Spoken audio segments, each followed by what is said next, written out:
Hello friends, আমি শুভম। শাকিব খানের নতুন সিনেমা রকস্টার, তার নতুন গান বেরিয়ে গেছে, আমাকে উড়িয়ে দাও। গানটা গেয়েছে এবং লিখেছে আহমেদ হাসান সানি। এবার এর আগে যতগুলো প্রমোশনাল জিনিস বেরিয়েছে রকস্টারের, মানে টিজার 1, টিজার 2, জেনুইনলি আমার ভালো লাগেনি। তাই আমি সেটা নেগেটিভ রিভিউ দিয়েছি, যার জন্য আমাকে অনেক কথা শুনতে হয়েছে। তাতে কিছু আসে যায় না আমার। জেনুইনলি আমার যেরকম লেগেছে আমি সেরকমই বলেছি। কিন্তু আজকের এই রিভিউটা শুনলে হয়তো শাকিব খানের একটু শকটি হবে। হয়তো এই প্রথমবার রকস্টারের কোনো প্রমোশনাল মেটেরিয়ালে দেখতে এবং শুনতে, মানে অডিও এবং ভিডিও একসাথে কোনো জিনিসের অ্যাকচুয়ালিতে ভালো লাগছে। এবং এই গানটা রিলিজ করার পর জিনিসটা আমার কাছে আরো বেশি পরিষ্কার যে হ্যাঁ, টিজার 1, টিজার 2 আরো বেটার ভাবে কাট করা যেতে পারতো। তারা বেটার ভাবে কাট করতে পারেনি, খামতি থেকে গেছিল। এটা আবার এই গানটা রিলিজের পর পরিষ্কার হয়ে গেল। কেন আমি সেটা বলছি আস্তে আস্তে পুরো ভিডিওতে। এই গানটা কোন মোমেন্টে আসছে? শাকিব খান রকস্টার হয়ে গেছে, ইউথদের কাছে সে এখন ফেমাস। সে তার প্রথম গান রেকর্ড করছে এবং তারপর একটা কনসার্ট করছে, সেখানে গানটা গাইছে আমাকে উড়িয়ে দাও, মানে এই গানটাই রেকর্ড করছে আমাকে উড়িয়ে দাও। এবার আমি প্রথমে গানটা নিয়ে কথা বলবো, তারপর ভিডিওটা নিয়ে কথা বলবো। দেখুন, আমি সবসময় বলেছি রকস্টারের যে বেস গল্পটা সেটা হচ্ছে গান, গান রিলেটেড গল্প। তো আপনাকে গান মিউজিক ভালো হতে হবে এই সিনেমাটার। এবং প্রথম থেকে মেকার্সরা, আমি যতবারই এর প্রমোশনাল মেটেরিয়াল নিয়ে নেগেটিভ কথা বলেছি বা আমি রোস্ট করেছি, যেহেতু আমার ভালো লাগেনি, ততবার আমি একটা জিনিস বলেছি এবং সেখানে আজও স্টিক করে থাকবো, এর মিউজিক টপ নচ হয়েছে।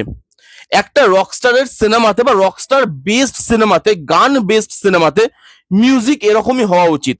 টিজার 1 বলুন, টিজার 2 বলুন এবং এই মিউজিকটা বলুন, প্রত্যেক কটার মিউজিক টপ নচ। এখানে যে গানটা গেয়েছে, একটু আয়ুব বাচ্চুর ভাইব পেলাম আমি গলাটার মধ্যে। আয়ুব বাচ্চু স্যারের একটু টাচ আছে, যেটা আমার মনে হলো, মেবি আই এম রং, ভুলও হতে পারি, বাট আমার শুনে লাগলো ওরকম একটু টাচটা আছে। যেখানে বাংলাদেশি গান এটা এই ফিলটা দিতে পারছে, গানটা রক গান হলেও ওই ফিলটা দিতে পারছে, সেই জিনিসটা ভালো। গানটা গেয়েছে খুব সুন্দর, খুব অথেন্টিকেশনের সঙ্গে গেয়েছে এবং ভালো লাগছে। মিউজিক ভালো, লিরিক্সটা অসাধারণ। এবং মিউজিক, লিরিক্স, এর যে টিউন, যেভাবে গানটাকে গাওয়া হয়েছে, প্রত্যেক কটা জিনিস এই গানটাকে অনেক আপলিফট করছে, ভালো লাগছে। এবার এই গানটা শুধু যদি ভালো হতো, হয়তো এই ভিডিওটাতেও আমি নেগেটিভই বলতাম। কিন্তু গানের সাথে সাথে এর যে ভিডিও পার্টটা, সেই ভিডিও পার্টটা কিন্তু ভালো লাগছে দেখতে।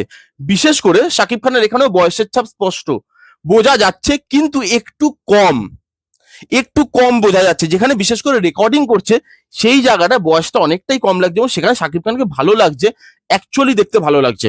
যেভাবে লিপ মেলাচ্ছে, যেভাবে এক্সপ্রেশন দিচ্ছে, একটা রকস্টার যেভাবে ম্যানারিজম করে। আমি বলেছিলাম এটা টিজার 1-এ, যে রকস্টারের অ্যাক্টিংটা শাকিব খান করছে, সেটা টিজার 1-এ আমার অ্যাক্টিং বলে লাগছিল, মনে হচ্ছিল যে ভেতর থেকে আসছে। এটাই মনে হচ্ছে ভেতর থেকে আসছে, এটাই মনে হচ্ছে যে না, অ্যাক্টিংটা করছে না। সেই রুটের ব্যাপারটা রেখেছে। ভিডিওটার মধ্যে একটা আমেরিকান রকেট টাচ রাখা হয়েছে, দেখবেন জেনজিরা যাতে একটু ক্যাটার হয়। প্রিন্টেড দেওয়াল, আমেরিকার রক, মানে রক ব্যান্ড বা ওরকম ধরনের জিনিস প্রিন্টেড দেওয়ালের ইউজ হয়। তো এরকম দেওয়ালের ব্যবহার করা হয়েছে, তার সামনে গান করা হয়েছে। এখানে যে ক্যামেরা ওয়ার্ক বা ক্যামেরা মুভমেন্ট, সেগুলো অনেক ভালো, টিজার 1, টিজার 2 এর থেকে অনেক ভালো। স্টেজটাকে যেভাবে দেখাচ্ছে, যখন কনসার্ট করছে, ক্যামেরাটা যেভাবে প্যান হচ্ছে, শাকিব খানের একদম মুখের সামনে ক্যামেরা, সে যেভাবে রিয়াক্ট করছে, যেভাবে গাইছে, যেভাবে ডান্স করছে, সেই জিনিসগুলো ভালো লাগছে দেখতে। তার ব্যান্ডটা যেভাবে পারফর্ম করছে স্টেজের মধ্যে বা যখন রেকর্ড করছে, তখন তার টিমটা যেভাবে পারফর্ম করছে, সেগুলো অথেন্টিকেশনটা দেয়। একটা রুটনেস ব্যাপার কিন্তু রাখা হয়েছে জিনিসটার মধ্যে, একটু ওভার দ্য টপ, কিন্তু রুটনেস ব্যাপার রাখা হয়েছে তবুও। এখানে যে অ্যানিমেশন দিয়ে যেভাবে দেখাচ্ছে, একতলার থেকে দোতলায় চলে গেল, যেভাবে রেট্রো রেট্রো মিউজিকের যেরকম ভিডিও আগে হতো না, সেরকম ধরনের জিনিসটা করা হয়েছে। ওই যে বললাম আমেরিকান ভিডিও টাচ আপনি একটু পাবেন, ওইভাবে আমেরিকান রেট্রো মিউজিকের যেরকম ভিডিও করা হতো সেরকম টাচ রাখা হয়েছে, যেটা কিন্তু ভালো লাগছে দেখতে। এই প্রথম কোনো মেটেরিয়াল, প্রমোশনাল মেটেরিয়াল, যেটা অ্যাকচুয়ালিতে ভালো হয়েছে। শাকিব খানকে দেখতেও ভালো লাগছে। গান নিয়ে তো প্রথম থেকেই বলছি, গান টপনচ। এই পুরো সিনেমাটার গান টপনচ হতে চলেছে, সেটা আপনি লিখে নিন। সেটা এখানেও প্রমাণ পাওয়া যাচ্ছে। গানের ডিপার্টমেন্ট খুব ভালো, ভিডিও যেভাবে শুট করা হয়েছে, কালার টোন যেভাবে রাখা হয়েছে, যেভাবে পুরো জিনিসটাকে গুছিয়ে করা হয়েছে, দেখে বোঝা যাচ্ছে হ্যাঁ, এটাকে গুছিয়ে করা হয়েছে। এটাই আমি বলছিলাম, শাকিব খানের গলায় দেখবেন সিঙ্গারের গলাটা খুব ভালো ম্যাচ করেছে। যেটা আমি বলছিলাম, অভিমানে যখন বুম্বাদা গাইছে, ওখানে ওই ছেলেটার গলাটা ম্যাচ করছে না, অনেক কম বয়স ছেলেটার।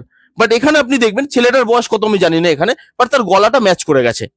ভালো লাগছে গানটা, সিরিয়াসলি বলছি ভালো লাগছে। দেখুন, ভালো হলে ভালো বলতে কোনো অসুবিধা নেই, কিন্তু খারাপ হলে সেই জিনিসটা খারাপ বলতে হবে। যেমন এটা আমার ভালো লেগেছে, দুটোই ভালো লেগেছে, আমি ভালোই বললাম। ইন ফিউচার যদি খারাপও লাগে কোনো জিনিস আবার আমি খারাপ বলবো, কিন্তু আপাতত এই গানটা ইমপ্রেসিভ। এই গানটা বারবার শোনার মতো একটা গান, ভাল লাগছে, দেখতে শুনতে দুটোই ভাল লাগছে।